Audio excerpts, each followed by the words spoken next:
How do you like your sprouts? Do you like them battered, buttered, served with a side dish of steamed asparagus? Or do you shuffle them off under the mashed potato and hope that they just disappear? What do you call a child with a parent in the sex trade? A brothel sprout. That's what I am. I'm a sprout. I grew up with many other sprouts.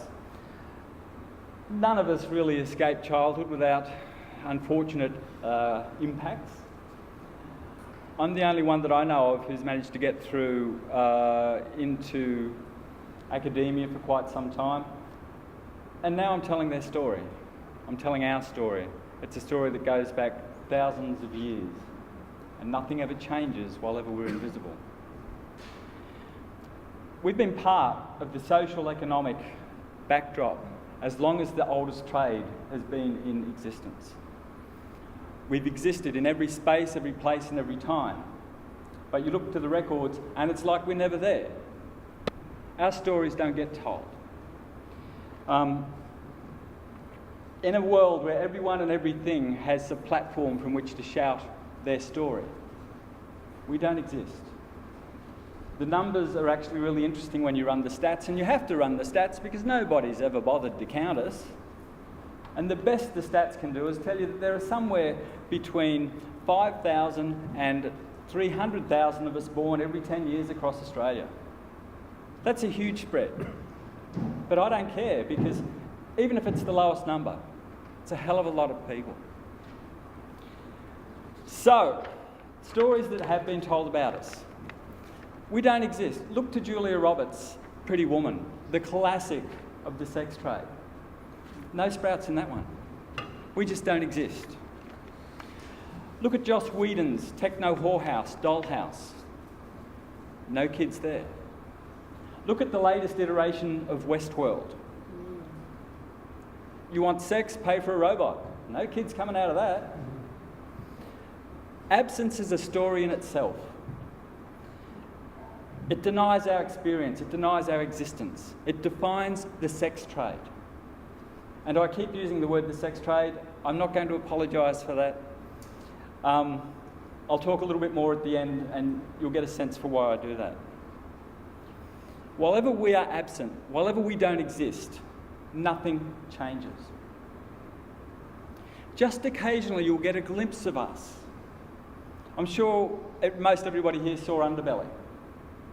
Did you ever realise that the Moran brothers, who died so hideously in season 1, they grew up in a brothel, just like I did. Never got mentioned. No need to mention it, because we don't exist. Game of Thrones, occasionally we exist, but only as a part of a way to extend the storyline. Game of Thrones, it was to extend, to show Cersei's psychopathy, to cement the Lannister claim to the Iron Throne. What happened to the Sprout in that? He got murdered. One of them escaped. They disappear. If anybody ever saw Johnny Depp's rendition of Jack the Ripper in From Hell, the heir to the British throne fathered a child with a sex worker. She was hunted. The mother was lobotomised. The only way the child stayed alive was by running so far away that she abandoned any claim to what was rightfully hers. Which brings us to the kind of themes that happen when other people tell our stories, because that's what happens. None of us speak. It's always someone else's story, and that's what this play is about. It's telling our stories. When we read through, everything that you listen and hear today happened to a sprout. Some of it's my personal experience, others the sprouts I grew up with, other parts yet again are the sprouts who've begun talking to me since I've come out in the last 2 years. Except for one thing. There's one part of this story that has not happened. My challenge to you, should you choose to accept it, is to guess which part that is. If anybody saw A Million Little Pieces, do you remember Lily? She was another bit part player. Her mum was a prostitute who sold Lily's virginity for drugs and therefore ever after traded her out for money. We met Lily in an asylum, and in the last few pages of A Million Little Pieces, we learnt that she hung herself, which was no real surprise because, as Frey put it, she was fucked. Eric Cartman in South Park, he's another Sprout. You remember Eric, the fat boy, the psychopath, the one who's sometimes he's Hitler, sometimes he orchestrates cannibalism, sometimes, whatever he is, he's deviant, he's other, he's hateful. My favourite is a short Spanish film called Hunger. Unless you watch international movies, you'll never have seen this one. It's only 8 minutes long, but that's long enough to tell you that Sprouts are basically vampire children. We drive our mothers to commit horrendous crimes so that we can be fed. Clients die hideously because of this. Now, this will probably come as a shock, but none of these are the Sprouts that I grew up with. So, as we read through, I invite you to hear some of the real stories, to see what it's like. And when we get to the end, if you have any questions, you can ask me anything. I promise I won't lie too outrageously. Thank you very much, and I turn over to Catherine. Thank you so much. Act 1, Scene 1. The stage is strung with invisible clothesline, but otherwise empty. Soundscape evokes a sense of childlike innocence. Sean is hanging sheets and towels along one of the lines. Mother enters, dragging something heavy that remains out of sight behind her. Sean? Sean! What? Can you help me? Sean takes a chain from Mother's hand and pulls just enough from the wings to make the chain visible. There. Sean slowly pulls the heavy chain to where his mother points until it delineates the fourth wall. Good. Your dad's coming. It'll be good to see him. It won't. He's always been good to me. He's a useless piece. Don't talk about your father like that. All he does is take your money. It's his money. You earn the money. He set me up. He put you on your back. He always keeps me safe. He always keeps you working. He keeps the roof above our heads. You keep the roof above our heads. I need him. Why? He loves me. I love you. He's different. I know he's different. You can't understand. I do understand. No. He took me away. You could have run away. My dad would never have let me run away. My dad would never let you get away. I met him behind Mum and Dad's farm. You met him in town. It was at that creek they got their water from. It was in the park across the road from Richmond Picture Centre. He was so gentle. If gentle isn't bending you over the fence in the bean fields. I love him. I hate him. He took me away to the city. He took you into town and rented you out. He never left me alone. You always had another waiting. I'd still be in the dirt if it wasn't for him. Dad used to... I don't want to hear it. But he... Just a dream. A dream. A very bad dream. But what about the pictures he took? Respect thy elders. He doesn't deserve respect. He is your father. Are you sure? How can you ask that? I need to know. Mother slaps Sean. It's a man's world. I thought it was our world. This is our world. I want to keep you safe. I want to keep you happy. I don't know how. Just smile. Like you. Like me. Like you. I just want to run away. You can't leave me. Come with me.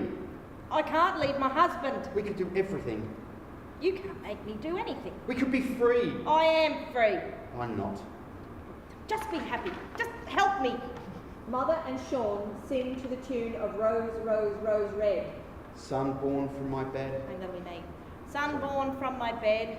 You'll do all to see me fed. Everything that I must do. That's what what I'll do. Mother of my life. You can see me lonely strife. I'll help you as you will, Mum. As you will. Mother of my all. You will catch me if I fall. I'll do it all for you, Mum. As you will. Says, Just do the fucking laundry. Sean walks to the wings to grab another chain. Mum, What? why can't my brothers help? Where are my brothers? Where are my sisters? I've met your sisters. They're with my sisters. Where are your daughters? With your brothers. Where are my brothers? Under our feet. They're underfoot, They're all about. a foot away. Or deeper yet if one can pay. Or in the walls to love each day. They got in the way. Every night and day. We get in the way. Each night and day. A girl must work. A mother must pay. Nowhere at work for kids to play. No place for us beside your bed. Not if you would see me fed.